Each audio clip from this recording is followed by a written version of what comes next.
집어든 주먹밥을 한 입 베어 물었을 때 소녀의 목소리가 들려왔다. 맛은 어떤가요? 이걸로 장사하면 분명 금세 부자 되겠다. 뭐예요, 그게? 정말이라니까? 거짓말 아니야. 소녀는 나의 반응을 실없는 농담 정도로 받아들인 듯 했지만 기분은 좋았는지 가벼운 웃음을 지어 보였다. 가져온 물을 한 모금 마시고선 소녀는 패전신국 쪽을 힐끔 바라보았다. 그나저나 어떤 기억이었을까요? 뭐가? 저와 이어져야 했을 그 목소리 말이에요. 이번엔 어떤 잊고 있던 기억을 떠올리게 했을지 궁금해서요. 검게 그을린 흡사 소녀의 인생을 그린 듯한 풍경이 그녀의 눈을 스쳐 지나간다. 사실 조금 겁나긴 해요. 나쁜 기억일지도 모르니까, 무서운 기억일지도 모르니까 말이에요. 조용히 주먹밥을 우물거리며 무슨 이야기를 해야 할지 생각하고 있던 내게 소녀가 다시 말을 건넨다. 괜찮아요. 이번엔 용기 낼 테니까. 나만이 볼 수 있는 희미한 미소를 입가에 띄우며 말이다. 그렇다곤 해도 목소리가 들려오게 할 방법을 찾는 게 먼저겠네요. 뭐... 그렇지. 어째서였을까요? 그 목소리는 왜 우리를 이어줬던 걸까요? 여전히 헤매고 있다는 느낌이 들었다. 필연과 우연 사이에서 도저히 갈피를 잡지 못한 채 부유한 듯한 감각. 어디까지가 우연이고 어디까지가 정해진 각본이었던 걸까? 만약 목소리를 찾는다면 그에 대한 힌트를 조금이나마 얻을 수 있을까? 얘기하고 보니 신기한 일 투성이네요. 따지고 보면 하나같이 안 신기한 일이 없잖아. 그러게요. 이렇게 유령과 사람들이 이야기하고 있는 것도 신기한 일이고요. 그러고 보니 정말 아무렇지도 않게 유령과 이야기를 나누고 있었구나 하는 생각이 들었다. 어쩌면 있어서는 안 되는 일이었는지도 몰라요. 왜 그렇게 생각해? 그건 잘 모르겠어요. 죄송해요. 그렇지 않았으면 좋겠다고 마음속으로 생각했다. 아 진짜 또 이러네. 소녀와 함께였던 시간이 실은 있어서는 안 됐던 시간이었다고 밝혀진다면 그땐 조금 허무하지 않으려나? 어쨌거나 다시 그 목소리를 들려오게 해봐야겠지. 갑자기 떠오른 좋은 방법이라도 있나요? 생각해둔 방법이 하나 있어. 좋은 방법인지는 잘 모르겠지만 생각해둔 방법을 소녀에게 긴가민가 하며 건네려는데 소녀의 목소리가 그 틈을 비집고 들어왔다. 그 전에 궁금한 게 하나 있어요. 응? 궁금한 거? 저와 이어지지 못했던 그 목소리는 당신에게 무슨 말을 건넸었나요? 또렷하진 않았지만 알려줬던 것 같아. 어렴풋이나마 내가 누구였는지. 만약 그 목소리가 저와 이어진다면 저도 제가 누구였는지 조금은 더 기억할 수 있게 되는 걸까요? 그렇지 않을까? 그 기억이 무서운 기억도 나쁜 기억도 아니라면 좋으련만. 메고 온 백팩을 대충 정리해 등에 맨 나는 벤치에서 일어나 패전실 쪽으로 향했다. 그럼 그 목소리를 다시 들려오게 할 방법이 뭔가요? 뒤따라오던 소녀가 궁금하다는 듯 물었다. 소녀의 목소리에는 티나지 않을 정도의 기대감이 섞여 있었다.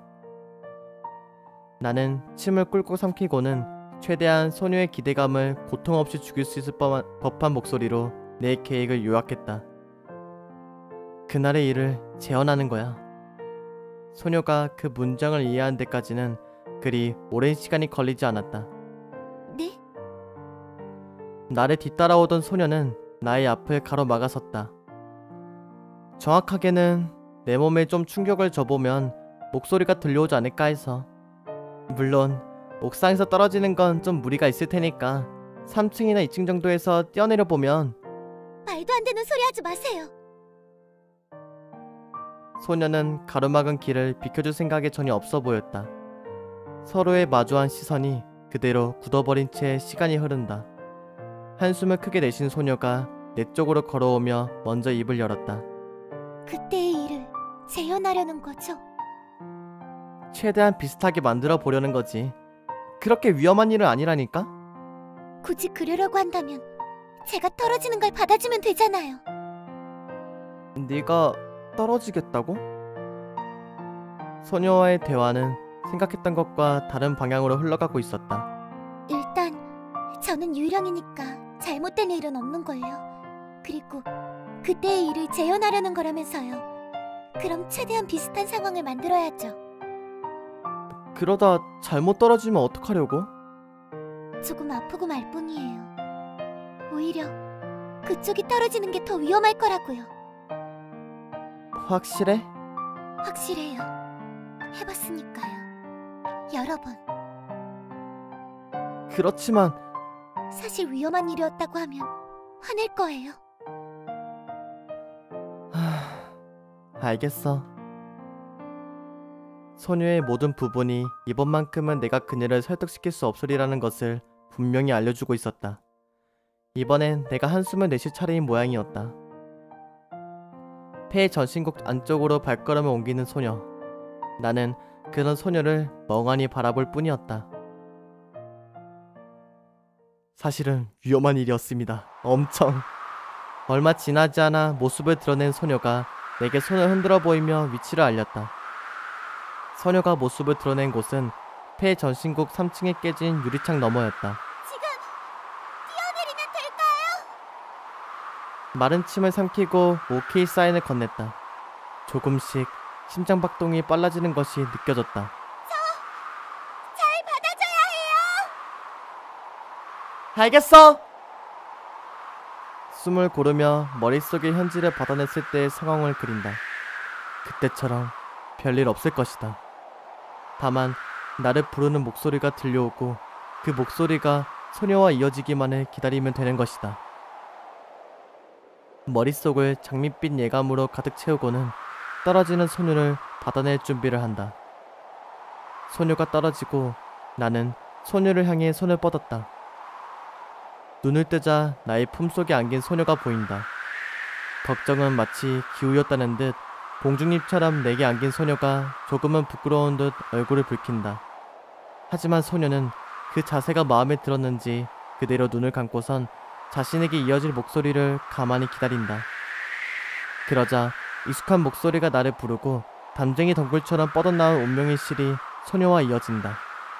더할 나위 없이 행복한 자세로 소녀는 행복한 기억을 되찾아가는지 입가에 편안한 미소를 띈다. 모두가 행복한 결말을 향해 한 발짝 다가가는 것이다. 그랬으면 좋겠다고 눈을 뜨기 전까지 생각했다. 눈을 떴을 때 주변은 침묵이 원색으로 물들어 있었다. 아무것도 들려오지 않았다. 소녀와 나의 이어짐을 의미하는 목소리는커녕 그녀의 존재를 의미하던 자그마한 소리조차도 아무것도 느껴지지 않았다. 황급히 주위를 돌아보았지만 주변은 원래 그랬다는 것처럼 아무도 보이지 않았다. 침이 잘 삼켜지지 않았다. 온몸을 지탱하고 있던 무언가가 스르르 빠져나가는 듯한 기분이 들었다. 허공을 붙잡고 있던 손이 제자리를 찾았다.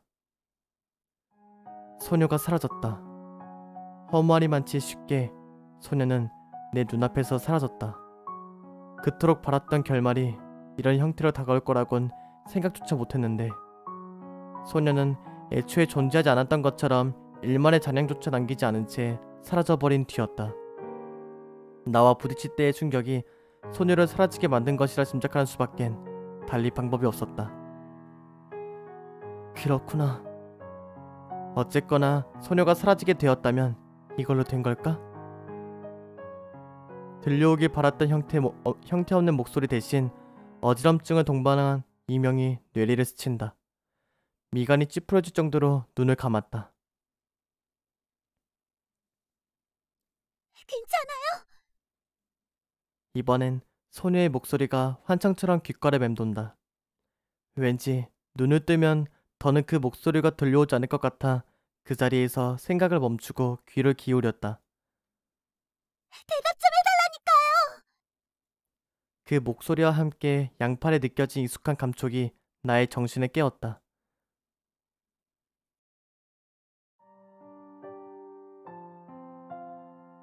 어... 아... 아까부터 아무런 말도 안 해서 걱정했잖아요. 소녀답지 않은 격앙된 목소리였다. 손을 뻗어 소녀의 어깨 위로 올린다. 소녀는 분명 이곳에 존재했다. 어떻게 된 거야? 그건 오히려 제가 묻고 싶은 거라고요. 아무리 불러도 대답 안 하길래 뭐가 잘못되기라도 한 줄 알고. 금방이라도 울음을 터뜨릴 것 같은 소녀의 눈동자는 티 없이 순수한 진실만을 말하고 있었다. 살며시 뻗어진 손가락이 소녀의 뺨을 매만진다.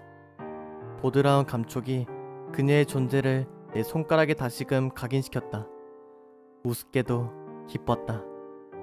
소녀가 아직 사라지지 않고 나의 앞에 존재한다는 사실이 우스울 정도로, 그리고 한편으로는 한심할 정도로 기뻤다.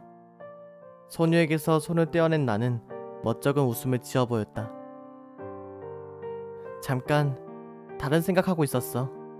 정말 잊어. 앞으론 조심할게.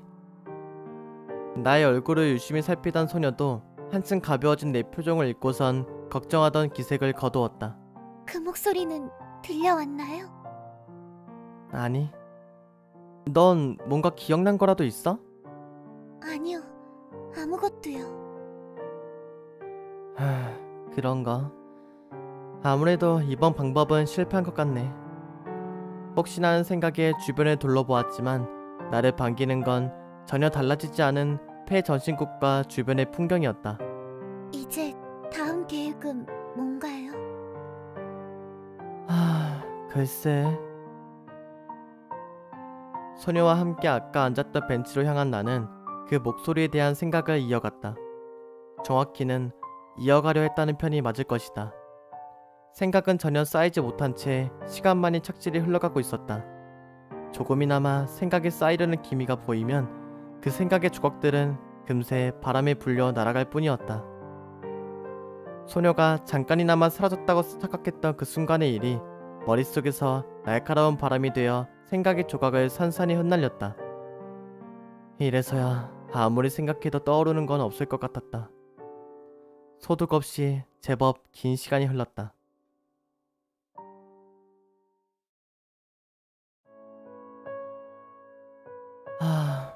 잘 모르겠어. 그런가요?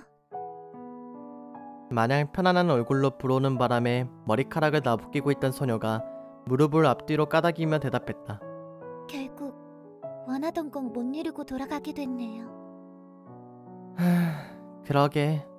그럼 조금만 더 있다가요. 그럴까? 익숙한 부탁이었다. 거절할 이유가 없었기에 나는 일말의 생각조차 놓아버리고는 그저 다른 곳을 바라보고 있던 소녀를 멍하니 쳐다보았다. 좋네요. 이런 거. 소녀의 말을 곧이곧대로 받아들이지 못한 나는 힐끗 고개를 돌려 그녀가 바라보고 있던 곳으로 시선을 향한다. 그와 동시에 고개를 옆으로 향한 소녀가 그대로 나와 시선을 마주친다. 어색하게 시선을 돌렸다. 그러고는 벤치에 손가락을 툭툭 맞대며 소녀가 내뱉은 말의 의미를 고민했다. 이런 건 무엇을 의미하는 것일까? 좋다는 건 어떤 감정을 의미하는 것일까? 뭘 그렇게 고민하고 있는 거예요? 바람에 뒤섞여 소녀의 목소리가 들려온다. 내가 말한 이런 게 뭔지 고민하고 있었어. 말했잖아요. 이렇게 있으면 편안해진다고요. 한쪽 어깨에 소녀의 체중이 실린다. 이 순간만큼은 자신의 영혼을 떠돌던 유령이라는 사실을 잊기라도 한 건지 정말 소녀는 편안해 보였다. 걱정되진 않고? 걱정돼요. 어깨에 기대어 눈을 지그시 감은 채 소녀는 나지막이 대답했다. 미안. 그런 무책임한 말을 나도 모르게 내뱉었다는 사실에 놀랐다. 소녀는 만약 내가 그녀가 사라지지 않았다는 걸 깨달았을 때 안도감을 느꼈다는 사실을 알게 된다면 뭐라고 반응할까? 미묘한 감각의 소용돌이가 휘몰아쳐왔다. 하지만 미묘한 감각의 소용돌이 속에서 소녀로부터 들려온 대답은 예상과는 많이 동떨어져 있었다. 미안하면 앞으로 그러지 마세요. 무슨 뜻이야? 나는 이번에도 소녀의 말을 이해하지 못했다. 내가 모르는 사이에 내가 사라지지 않아 다행이야 같은 이야기를 건네기라도 했던 것일까? 제가 걱정할 만한 일 하지 말라고요. 막무가내로 높은 곳에서 떨어져 보려고 하지도 말고 멍하니 있으면서 제 말 무시도 하지 말아줬으면 좋겠어요. 익숙한 느낌이 드는 이야기였다. 자신을 위해 무리하지 말라는 식의 이야기를 나는 이미 귀에 딱지가 않도록 들어왔지만 바로 지금 나의 어깨에 기댄 소녀가 나지막이 전해주는 이 이야기는 여태껏 들어왔던 것과는 조금 다른 느낌이었다. 정말 그 높은 곳에서 직접 떨어지려고 생각했던 건가요? 그거 말곤 딱히 떠오르는 게 없었으니까. 너무 위험하잖아요. 그런 거. 지금 생각해보니 그런 것 같기도 하고. 무책임한 한마디에 책임을 묻기라도 하듯 어깨에 툭 하고는 가벼운 손길이 느껴졌다. 지금에 와서 너무 늦은 것 같긴 하지만 스르르 흘러내린 소녀의 손길이 나의 손등에 닿았다. 소원을 바꾸고 싶어요. 나의 손등을 덮은 소녀의 손은 마치 한겨울의 이불처럼 감싼 눈송이처럼 차갑고도 따뜻했다. 어째서? 소원이 뭔지 들어볼 생각은 없는 건가요? 알겠어. 소원이 뭔데? 나의 손 위에 겹쳐져 온기를 찾는 소녀의 손이 희미하게 꼼짝대는 것이 느껴졌다. 이런 일 이제 그만했으면 좋겠어요. 이런 일이라니? 제 기억을 찾아주기 위해, 그리고 저를 없애주기 위해 더 애써주지 않아도 괜찮아요. 아니, 그러지 말아주세요. 어제도 말했다고요. 과잉친절이라고. 시선을 내리고 맞잡은 두 손에 시선을 고정하고선 소녀가 말했다. 이젠 뭘 해야 할지도 모르잖아요. 언젠간 돌아가야 한다고도 했고. 그럼 그때까지 정말 해야만 하는 일들을 해주세요. 그런 이야기와 함께 고개를 든 소녀가 싱긋 웃어 보였다. 전 저를 위해 이렇게나 애써줬던 사람이 있다는 것만으로도 충분히 행복해요. 소녀의 웃음에 뭐라 반응해야 할지 몰라 고개를 돌리려는데 무방비해진 나의 뺨에 소녀의 얼굴이 기습적으로 가까워졌다. 그러고는 그녀의 입술이 잠깐, 아주 잠깐 나의 뺨에 닿는다. 이건 어제 좋아한다는 말에 대한 대답이에요. 그러니까 부탁해요. 멋대로였던 방금의 행동이 부끄러웠는지 소녀는 고개를 숙인 채 작은 목소리로 말했다. 나는 고개를 끄덕인다거나 알겠다고 말하는 대신 소녀가 내게 했던 것과 똑같은 방식의 대답을 그녀에게 건넸다. 좋은 향이 났다. 쌉싸름한 바람에 향기에 덧대진 소녀의 달콤한 향기는 정말이지 기분 좋은 향이었다. 근데 이게 연출 너무 좋다. 진짜. 이 소리만 빼고 철조망을 넘어 골목길에 내려오고 아치교를 건너며 주변을 둘러볼 때까지만 해도 세상은 아무런 변함 없이 인공기후를 흘러가듯 자연스레 흘러가는 것만 같았다. 막상 위화감을 느끼기 시작한 건 F구역의 터미널에 도착하고 난 직후였다. 좀 이상하지 않아? 이상하다뇨? 내 말에 의도조차 알지 못하겠다는 듯 고개를 갸웃대는 소녀. 아리송한 표정으로 주변을 살피는 소녀에게서는 일말의 이상함도 느껴지지 않았다. 그런가? 마치 무인세계의 연장선이라도 한 듯 조용한 영내를 나는 어색하게 걸었다. 단순한 비유가 아니었다. 단 한 사람의 그림자조차 보이지 않는 역사는 말 그대로 텅 비어 있었다. 아무리 F구역의 터미널에 인적이 드물다고는 해도 이렇게까지 인기척조차 느껴보지 못했던 적은 열차가 모두 끊기고 난 뒤가 아니면 없었는데 말이다. 하지만 아무도 보는 이가 없음에도 개의치 않고 움직이는 이 세계처럼 역내는 바삐 돌아가고 있었다. 역내 안내방송이 들려오고 반대편의 열차가 정차하고 목적지로 향하는 방향의 열차가 도착한다. 열차는 아무런 일도 없었다는 듯 단담히 선로를 달렸다. 햇살을 받으며 잠깐 잠에 들었다. 종착지인 A구역 터미널에 도착했을 땐 나의 앞에 서 있던 소녀가 내 어깨를 두드리며 잠을 깨우고 있었다. 꿈이라도 꿨냐는 듯 주변에는 바쁘게 움직이는 사람들이 잔뜩이었다. 아야! 자리에서 일어나 열차 밖으로 나가려는데 흐릿한 감각이 뒷덜미를 스쳤다. 왜 그래요? 그때 조금 근육이 놀랐나봐. 거봐요. 위험했잖아요. 그렇네. 그렇게 대답하긴 했지만 자신 없는 목소리였다.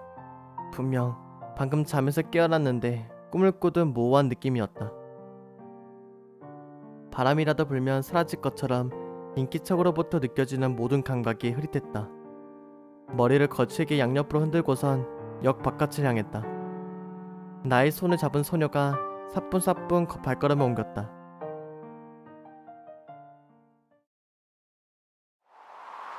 역 근처 횡단보도를 건너 큰 길을 걸을 때까지도 꿈속을 걷는 듯한 느낌은 지워질 기색을 보이지 않았다. 모든 것이 아득한 느낌이었다. 멀리서 들려오는 발걸음 소리도, 눈앞을 스쳐 지나가는 이름 모를 사람의 인기척도, 등 뒤에서 들려오는 나를 부르는 목소리도. 그 목소리에 먼저 반응을 보인 건 소녀 쪽이었다.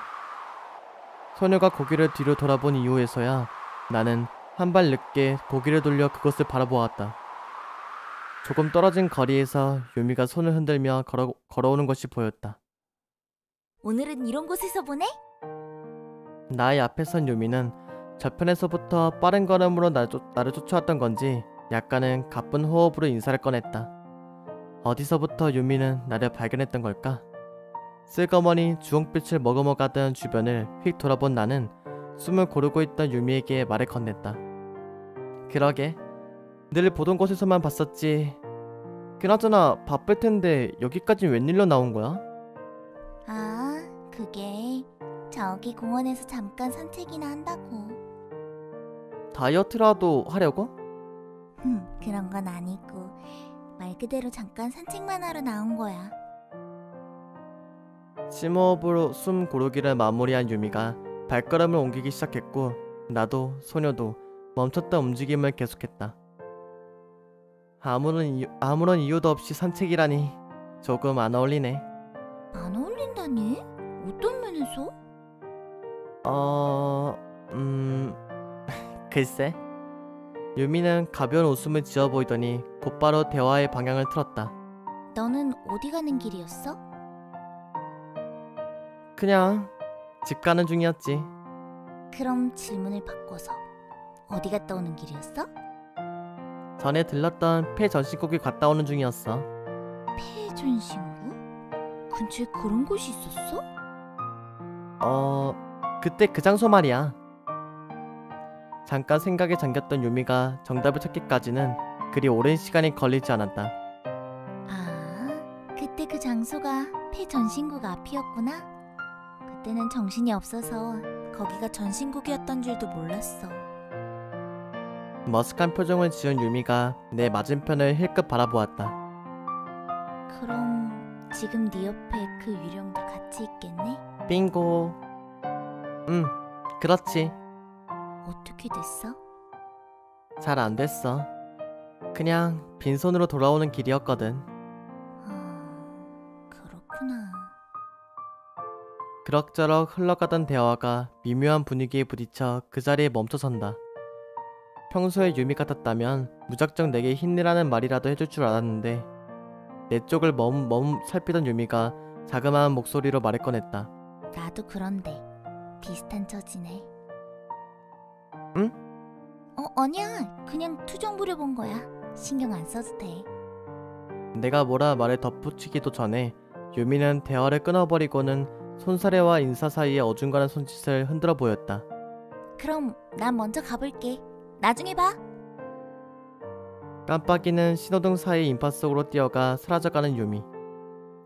저기 잠깐! 목소리가 닿지 않는지 유미는 뒤를 돌아보지 않고 멀어져 갔다. 무슨 이유에서 유미를 불렀던 건지는 정확히 알 수 없었다. 그저 멈춰 세워야 할 것만 같아서라고 한다면 그건 말도 안 되는 이유려나?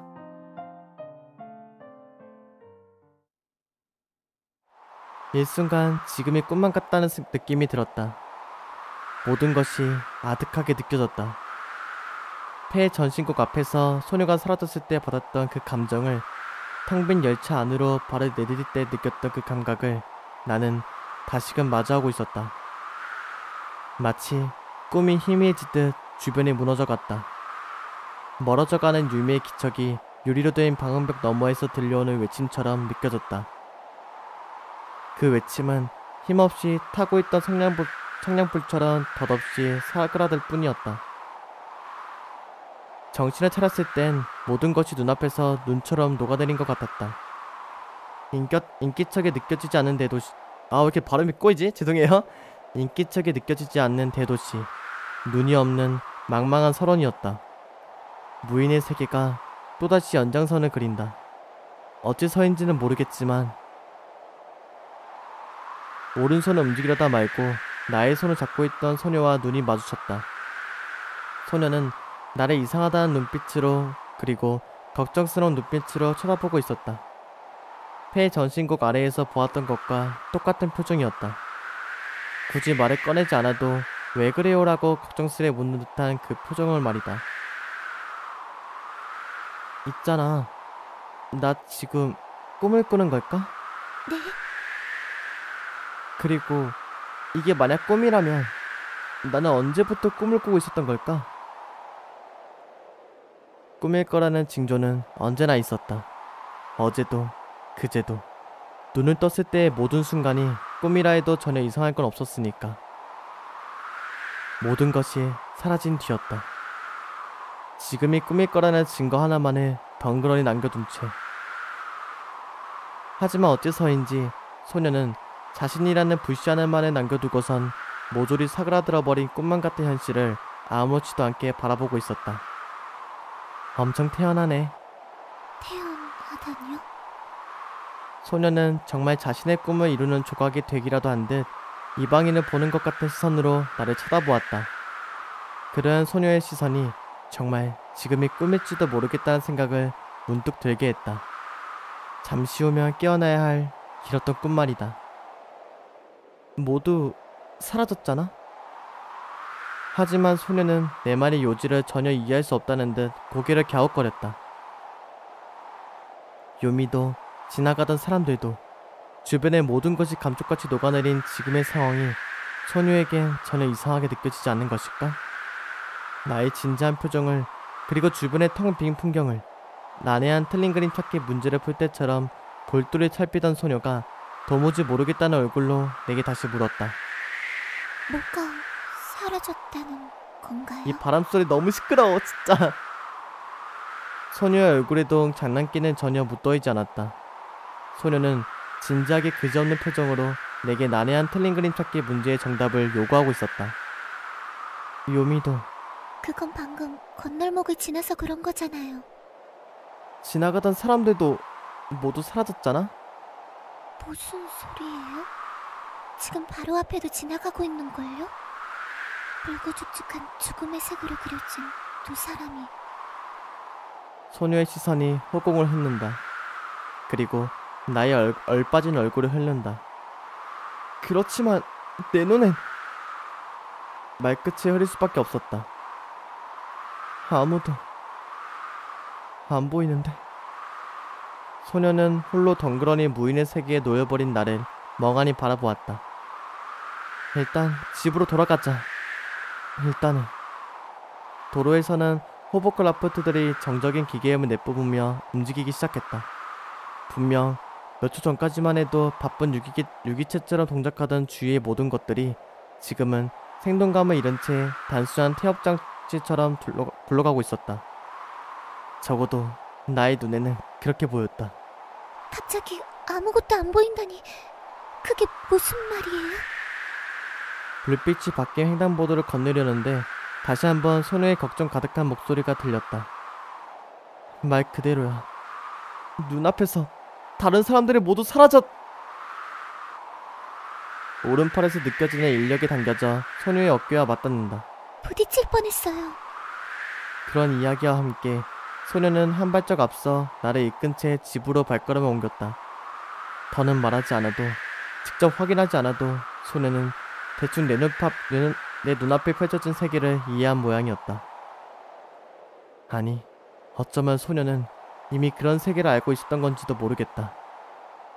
오늘따라 발음 진짜 뒤지게 꼬이네. 아우, 낮이 점점 짧아지고 있었다. 여름의 흔적이라고는 이젠 가벼운 복장만이 남아 새로운 계절의 도래를 기다리고 있었다. 물론 소녀의 가벼운 복장은 여름이 끝나더라도 변함없이 어떤 여름의 날에 머물러 있겠지만, 베란다 난간에 기대어 창밖을 바라보았지만 거리는 여전히 생동감 없이 돌아갈 뿐이었다. 어둠이 깔리고 밤이 깊어갔다. 나의 눈에 비친 동력을 잃은 세상. 그리고 동력을 잃어버린 건 내 눈에 비친 풍경만이 아니었다. 이제 바람이 시원해졌네요. 그러게. 어느새 한 손에 머그잔을 들고 곁에 다가온 소녀가 난간에 함께 팔을 얹으며 말을 걸어왔다. 바보 같은 짓이었죠. 떨어지는 저를 받으려는 것도, 직접 그 높은 곳에서 떨어지겠다고 말한 것도. 그러게. 이젠 어떻게 할 생각인가요? 글쎄. 동력을 거의 다 상실한 무기력한 목소리가 목에서 흘러나왔다. 침묵이 길어져 혹시나 하고 옆을 돌아본 곳에서는 소녀가 조용히 그 자리를 지키고 있었다. 요 며칠 동안 여기저기 돌아다니느라 피곤했을 텐데 늦었으니까 지금이라도 자는 게 어떨까요? 그러면 뭔가 할 수 있는 일이 떠오를지도 모르고요. 머뭇대며 내게 수면을 권하는 소녀. 나는 눈을 지그시 감고선 잔상으로 남은 소녀의 모습을 붙잡아 보았다. 애써 붙잡아 보려 했던 소녀의 형체는 얼마 안가 흐릿하게 흩어져 버렸다. 있지. 나 말이야. 가끔 이런 꿈을 꿨었어. 슬그머니 눈을 떠 소녀의 모습을 다시금 눈동자에 새긴다. 눈을 떠보니 모든 것이 사라지고 있는 꿈. 그런데 말이야, 누가 뭐래도 비현실적인 상황인데 그게 꿈이라는 생각은 전혀 안 들더라고. 그리고는 다시 눈을 감았다. 소녀의 잔상은 아주 조금 더 눈동자에 머무르다 서서히 흩어져 갔다. 그런 꿈을 꾸고 일어나면 그날 하루는 계속 꿈을 걷는 기분이었어. 아니, 어쩌면 이 모든 순간이 내가 꾸고 있는 속절없이 긴 꿈일 거라고도 생각했고. 흐려진 장상은 소녀의 모습을 더는 간직하고 있지 않았다. 그저 소녀의 차가우면서도 따뜻한 역설적인 감각만이 어렴풋이 남아 흔적을 마련할 뿐. 그래서 말이야, 나는 현실에서 그런 일이 일어나도 꿈에서처럼 태어날 수 있을 줄 알았어. 꿈에서는 그런 일이 일어나도 언제나 태어났거든. 그럴 리가 없잖아요. 현실은 현실이고 꿈은 꿈인걸요. 그럼 지금이 꿈이 아니라고 내 볼을 한 번만 꼬집어 줄 수 있어? 뭔가요? 그런 부탁은. 볼멘 소리를 하면서도 소녀는 나의 뺨을 꼬집어 주었다. 볼에 닿는 따끔한 감각에 나의 눈이 뜨였다. 됐어요? 충분한 것 같아. 볼 위의 따끈따끈한 감각이 왠지 기분 좋은 텔레파시 신호같이 느껴졌다. 머그잔에 차를 한 모금 마신 소녀가 난간에서 손을 떼고든 등을 기대었다. 실은 오늘 낮에 폐 전신국 아래에서 아무것도 아니었다고 말한 건 거짓말이었어. 거짓말은 나쁜 거예요. 그런 말을 하고선 소녀는 태연이 머그잔을 마저 비웠다. 기억나? 거기서 내가 얼빠진 표정 지었던 거. 기억나요. 그때 몇 번을 불렀는데 대답이 없어서 얼마나 이상하게 생각했는데요. 내 목소리도 기척도 아무것도 느껴지지 않았거든. 떨어지는 너를 받고 나서 내가 사라진 줄로만 알았어. 제가 보이지 않았다는 건가요? 맞아. 하지만 그때는 네가 말 그대로 사라져버렸다고만 생각했거든. 그래서 그런 멍청한 표정을 지은 채 굳어 있었는데 다시 내가 내 눈앞에 나타난 거야. 여름의 밤 가느다란 바람 줄기가 둘을 훑고 지나갔다. 소녀의 말대로 온기가 거의 느껴지지 않는 바람이었다.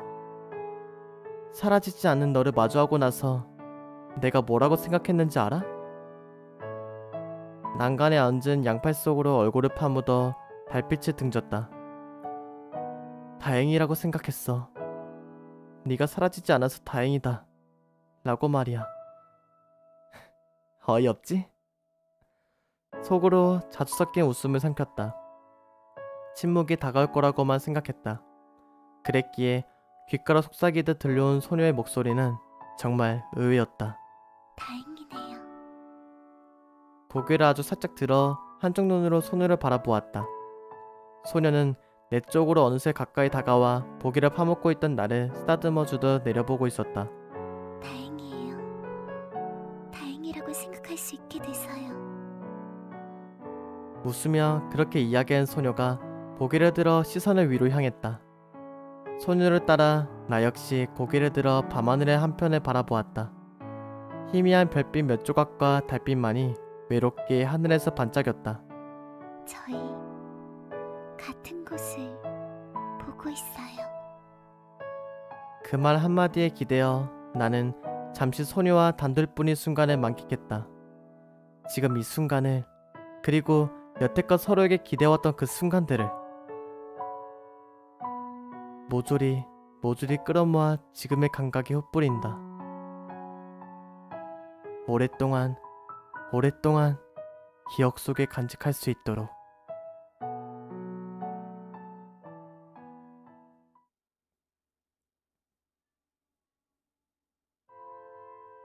베란다 문을 닫고선 소녀를 따라 침대에 기대어 앉았지만 여전히 잠은 오지 않았다. 흐릿한 불빛 아래에 앉아 눈만 멀뚱거리는 나에게 소녀는 의아한 눈길을 보냈다. 정확히 이야기하자면 잠이 오지 않는다기보다는 무서워서 그래. 잠들기 무서워서. 흐릿한 수면 유도등 아래에 기대어 앉아 나는 옆에 함께 앉은 소녀에게 작은 목소리로 중얼거렸다. 이렇게 잠들어버리면 다시 그 꿈을 꾸게 될까봐.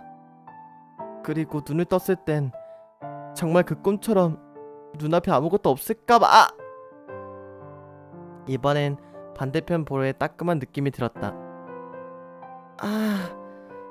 꼬집으라고 안 했는데 왜 또 꼬집어. 갑자기 어리광 부리길래 다른 사람인 줄 알았어요. 킥킥 웃으며 소녀는 나의 어깨에 뺨을 기댔다. 소녀로부터 좋은 향이 맴돌듯 느껴졌다. 불면증인가요? 그런가 봐. 저 그 병 치료할 수 있어요. 어떡해? 이번엔 소녀의 어깨가 나의 어깨와 맞닿는다. 눈을 감은 소녀가 자신의 눈앞에 무언가를 그리며 고개를 옆으로 살랑살랑 흔든다. 마치 직접 선율을 그리듯 소녀가 멈칫했다. 소녀가 허밍을 읊조렸다. 익숙한 선율이었다. 모를 리가 없는 울림이었다. 하지만 내가 연주했을 땐 그저 서툴기만 느껴졌던 그 음정들은 소녀에 의해 더할 나위 없이 완벽하게 정돈되어 흘러나오고 있었다. 마치 원래 자신의 곡이었단 것처럼 말이다. 나의 심장이 선율에 맞추어 공명하기 시작했다. 그리고 거짓말처럼 이런 상황을 바라기라도 한 것처럼 기억 속에서 목소리가 선을 이루며 들려왔다. 목소리가 들려올 때마다 펼쳐지던 여름날의 기억도 어느새 끝을 향해 달려가고 있었다. 치열하던 대회도 타오르던 더위도 이제 마지막 페이지가 얼마 남지 않아 보였다. 어쩌면 이것이 내 마지막 기억일 수도 있음을 직감하며 그날의 일을 떠올렸다.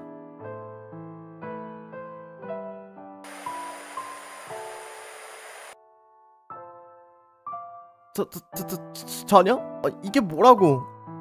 경기장으로 떠나려는 버스에서 나는 창틀을 사이에 놓고 그녀와 짤막한 대화를 나누는 중이었다. 고교 야구 대회도 아니고 프로야구 무대도 아니잖아?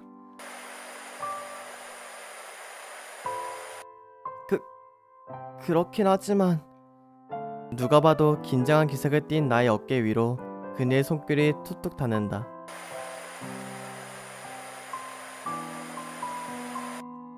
글쎄, 아마 7회나 8회쯤 아닐까? 당연하지. 나 끝까지 던질 거라고. 침묵이 찾아온과 동시에 매미들의 합창이 들려왔다.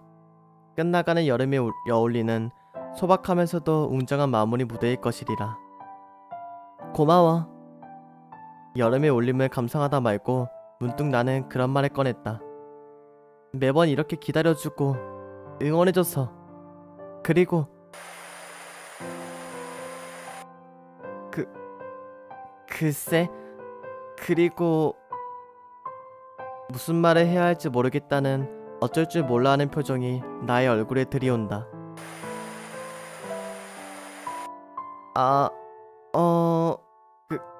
그러니까 그녀는 나의 어색함을 즐거운 듯 바라보고 있었다. 시합 끝나고 이야기해줄게. 약속할 테니까. 시합 끝나면 경기장 뒤편에서 보자. 그쪽에서. 그 말의 끝으로 나의 목소리가 멀어져 간다. 마지막 페이지를 펼치지 못한 기억은 그렇게 형태를 잃어갔다. 지금 들려왔던 거죠? 응. 어떤 목소리인가요? 기다리고 있겠대. 나를. 누가요? 잘 기억나지 않는 소중한 사람이. 그런가요? 어깨에 기대어 소녀는 피곤한 듯한 눈을 천천히 깜빡였다. 네가 본 건 뭐였어? 소녀는 옅은 숨을 한번 뱉어내었다. 글쎄요. 애매한 대답이었다. 새까만 공간이었어요. 아무것도 보이지 않고 들리지 않고 느껴지지 않는 그런 곳이요. 뭐야? 죄송해요. 숨이 막힐 정도로 무섭다고 그렇게 생각했었나 봐요. 잘은 모르겠지만요. 눈을 감고 소녀가 말한 분위기를 그렸다. 이건 죽음이었던 걸까요? 와닿지 않는다는 듯 들려오는 소녀의 목소리에서는 묘한 위화감이 느껴졌다. 모르겠네요. 내 쪽으로 몸을 틀어 얼굴을 파보던 소녀가 나른한 목소리로 말을 끝맺었다. 머리맡을 더듬어 수면 유도등의 밝기를 낮추고 깊은 새근거림으로 변해가는 소녀의 숨소리에 귀를 기울였다. 아무것도 보이지 않고 들리지 않고 느껴지지 않는 그런 곳. 다만 숨막힐 정도로 무섭기만 한 그런 곳. 나는 소녀가 말한 말에서 강한 기시감을 느끼고 있었다. 눈을 감으면 느껴질 것만 같은 그런 감각이었다. 숨이 막힐 듯한 그때 화재가 일어났던 빌딩의 엘리베이터에서 느꼈던 그 감각. 눈을 감으면 당장이라도 눈앞에 어둠 속에서 나타나 내 목을 조여오리라 생각했던 그 감각은 어째서인지 숨을 죽인 채 눈을 감아도 모습을 드러내지 않았다. 다만 그 감각 위를 덧칠하는 소녀의 숨결에 내게 아무래도 괜찮을 거라고 약속하듯 들려올 뿐이었다.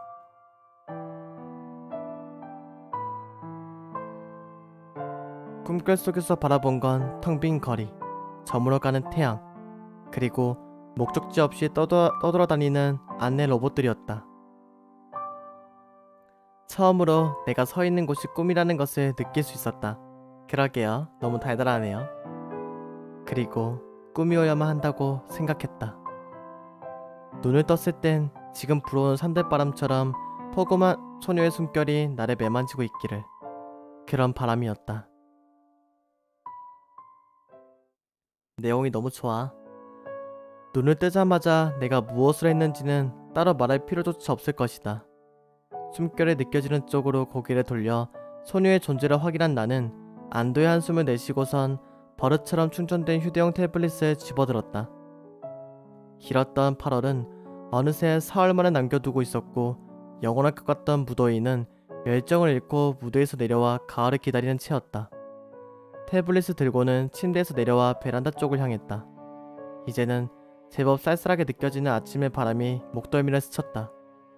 창문 너머로 펼쳐진 도시의 풍경은 혹시나 하는 생각에서 벗어나 역시나 하는 생각에 머물러 있었다. 오른손의 태블릿으로 시선을 옮겼다. 어제는 미처 신경 쓰지 못했던 태블릿 속의 전자세계는 오늘도 어제와 다름없이 돌아가고 있었다. 도착해 있던 메일 3편을 확인했다. 의미 없는 스팸 메일이 하나, 그리고 현지로부터 온 의미 없는 메일이 둘. 실수인지 뭔지 모를 잠꼬대 같은 알아보지 못한 메일이 밤중에 도착해 있었고, 새벽에는 잘못 보낸 거예요 선배라는 메일을 보낸 모양이었다.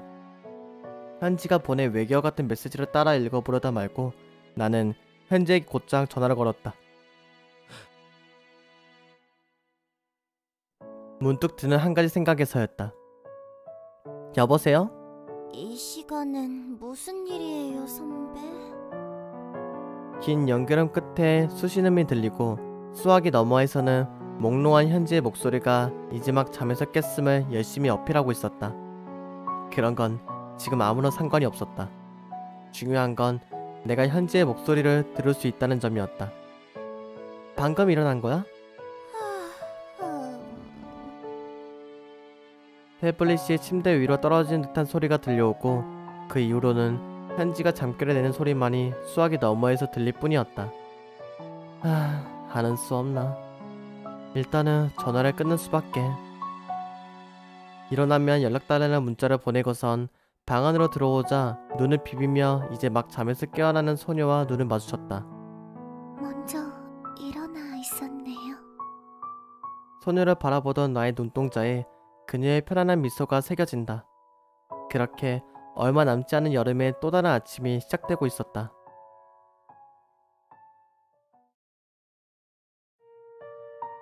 아침을 장식한 느긋한 분위기와는 별개로 시간은 금세 흘러갔다.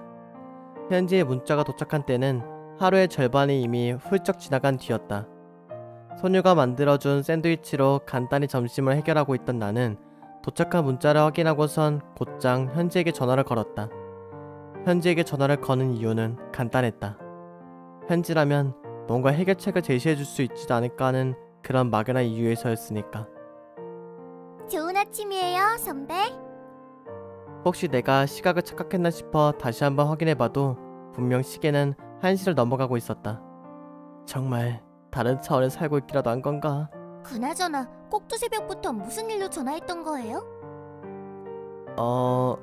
그게 갑자기 사람들이 보이지 않게 됐다는 이야기를 꺼내려다 말고 삼켜버렸다. 아무런 부연 설명도 없이 냅다 사람들이 보이지 않는다는 이야기를 이해해줄 사람이 어디 있겠는가? 유령이라면 몰라도. 설명하기 힘든 이야기라 그런데 잠깐만 기다려줄 수 있어? 어제 무슨 일이라도 있었어요? 그렇긴 한데 막상 말하려니까 뭐라고 설명해야 할지 모르겠어서 말이야. 뭐예요? 갑자기 지나가던 사람들이 하나도 보이지 않는다거나 그런 건 아니죠? 너무 잘 맞추네. 정확해. 머릿속에서 두서없이 뒤섞이던 생각들이 의미를 잃고 휘날렸다. 정말이에요? 내가 했던 말 그대로야. 어제 무슨 일이 있었던 거예요? 나는 어제 폐 전신곡에서 있었던 일들을 현지에게 설명했다. 잠깐의 침묵이 흐르고 곧이어 들려온 현지의 목소리에는 사뭇 진지함이 묻어있었다. 지금 바로 오컬트 부실로 와줄 수 있어요? 지금 바로? 네, 지금 바로요. 자세한 건 직접 만나서 얘기할 테니까요. 알겠어. 지금 준비해서 나갈게. 잠깐만, 하나 물어볼게. 전화가 끊어졌다는 알림음이 시크하게 들려왔다. 전화 내용을 듣고 있던 소녀가 자리에서 일어서며 내게 말했다. 학교로 가는 거죠? 저도 같이 가요. 그럴까? 그럴까가 아니라 그래야만 하는 거잖아요. 앞도 안 보이면서. 어느새 앞이 안 보이는 사람이 됐어. 듣고 보니 그렇네. 이제는 입을 날이 얼마 남지 않은 서머 카디건을 걸쳐 입고선 집을 나섰다.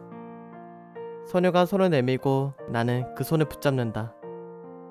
신기한 느낌이었다. 소녀도 나를 이끌고 어딘가를 걷는다는 것이 익숙하지 않은지 자꾸만 뒤로 돌아보았다. 눈이 마주칠 때마다 어색한 웃음이 나왔다. 편안함이 느껴지는 웃음이었다. 오컬트 부실에 도착해 문을 열고선 안을 살폈다. 인기척은 전혀 느껴지지 않았지만 나는 그것이 지극히 내 개인적인 감각이라는 것을 잘 알고 있었다. 혹시 안에 누가 있어? 아니요, 아무도 없는 것 같아요. 뭐야 이거 유령한테 한 말이구나. 나와 함께 오컬트 부실안을 살피던 소녀가 그렇게 말하며 안으로 들어섰다. 의자에 가만히 앉아 현지가 도착하기만을 기다렸다. 멍하니 창틀에 비친 햇살을 감상하는 것 말고는 달리 할 일이 없었다. 5분여 정도가 지났을까 마치 초자연현상이 일어나듯 덜컥하는 소리와 함께 부실문이 열렸다. 소녀는 문이 열리고 들어온 누군가를 발견한 건지 그곳을 빤히 응시하였다. 나의 눈동자가 허공을 헛는다. 내가 미처 말하지 못한 의아했던 상황이란 바로 이런 것이었다.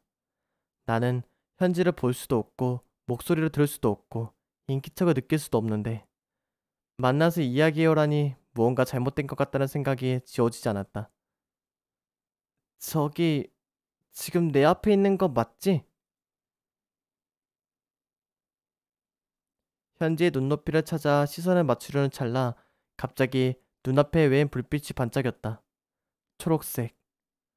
돌이켜 생각해보면 에메랄드색인 것 같기도 한 빛이 도깨비 불처럼 나타났다 사그라들었다.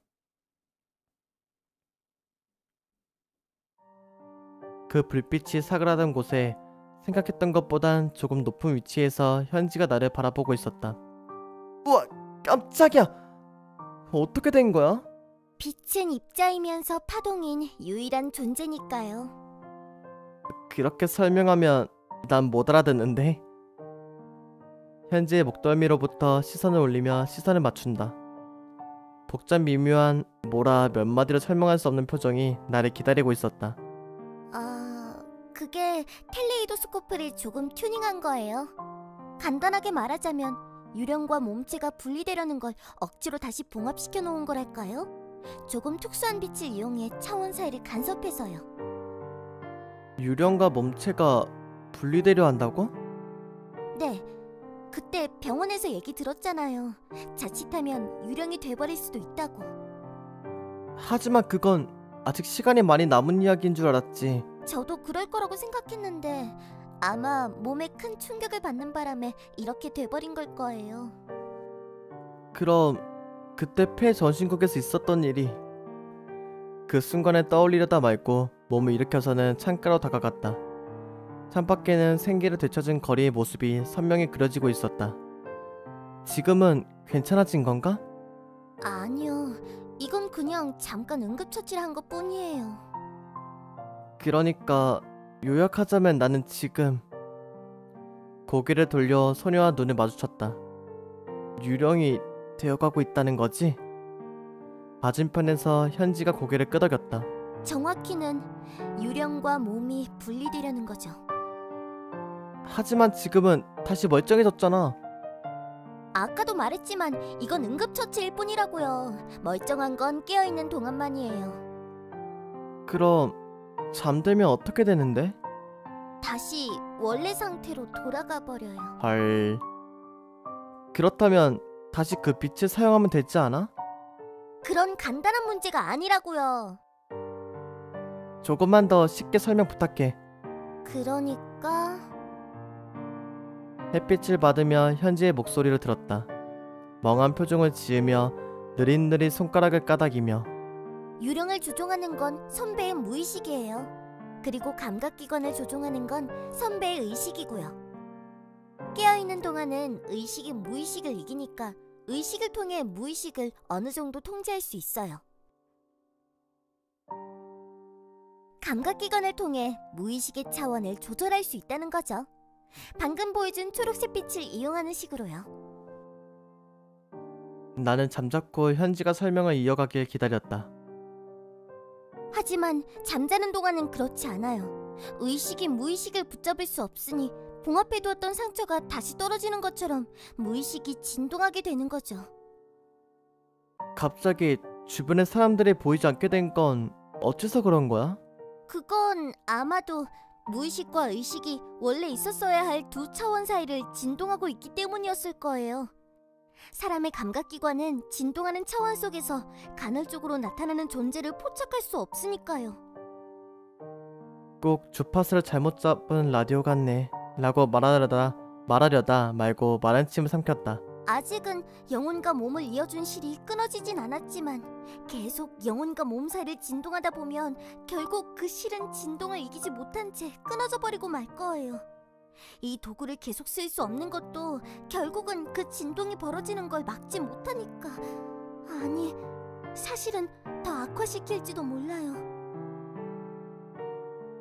그 실이 끊어지면 어떻게 돼? 유령이 되는 거겠죠. 유령이 되면... 현지가 잠깐 이야기를 멈춘 사이 나는 맞은편의 그 유령을 바라보았다. 유령이 된다는 것의 의미를 소녀가 아닌 현지에게 듣게 될 줄은. 기대있던 창틀에서 몸을 떼어내 탁자 쪽으로 걸음을 옮기려는데 현지가 조심스레 입을 열었다. 선배도 그 유령 여자애처럼 영원히 차원 속을 떠돌아다녀야 할지도 몰라요. 어느 정도는 예상한 대답이었지만 마음에 걸리는 단어가 하나 있었다. 차원 속을 떠돌아다닌다는 게 무슨 뜻이야? 차원이란 이야기는 소녀에게서 비슷한 형태로도 들어본 적이 없었으니 말이다. 소녀 역시 그런 단어가 와닿지 않는지 의아한 표정으로 현지를 바라보고 있었다. 이론적으로는요, 유령은 한 차원 위의 존재잖아요? 그러니까 아마도 3차원 공간에 예속될 수 있는 매개체를 잃고 나면 그 뒤로는 불규칙하게 4차원의 공간을 떠돌게 될 거예요. 잘 상상이 안 가는데? 차원을 넘나든다는 건 그때마다 통상적인 시간 흐름에서 벗어난다는 걸 의미해요. 이건 텔레이도스코프의 원리이기도 하고요. 아, 그리고 전에 말했던 것처럼 차원을 넘나들 때마다 기억을 조금씩 잃어갈 거예요. 그리고 만약 넘나드는 차원의 간격이 넓다면 더 많은 기억을 잃겠죠. 어느 정도인지는 아직도 잘 모르겠지만요. 생각을 정리할 필요가 있어 보였다. 현지의 맞은편, 그러니까 소녀의 옆자리에 앉아 지나쳤던 것들을 하나하나 되새겼다. 착각하고 있던 것, 잊고 있었던 것, 마음에 담아두고 있었던 것, 그 모든 것들이 단 한 가지의 결론을 도출할 수 있으니까? 나는 탁자 위에 놓여있던 인형 하나를 문득 건드리려다 말고 현지에게 질문했다. 그런데 혹시 그 진동 상태에서 볼 수 있는 건 어떤 것들이야? 그 진폭의 시작이나 끝에 존재하는 것들은 볼 수 있어요. 진폭의 끄트머리에 존재하는 것들은 차원이 달라져도 변이가 달라지지 않는 것들이라고 보면 되겠죠. 요컨대 이 부실이라거나 제가 손대지 않은 탁상 위의 인형 같은 것들요. 그럼 진폭의 머리 부분에 존재하는 건? 글쎄요. 진동의 시작점이 같다는 건... 그 순간 나는 한 가지 가설을 머릿속에서 그려내었다. 말 그대로 같은 차원에서 온 거겠죠. 알고 있다. 그려내었다기보다는 쥐어 짜냈다고 하는 편이 마땅한 가설이었다. 무수히 많은 차원 중 하나에서 마치 운명처럼 말이에요. 그렇다면 왜 진동의 시작점에 그 유령 소녀가 있는 걸까? 겹겹이 쌓여있던 착각들을 하나씩 걷어낸다. 상식의 테두리 안에서 나도 모르게 쌓여왔던 착각들을 하나씩 하나씩. 이런 질문 실례라는 건 아는데 무슨 일로 죽었던 거야?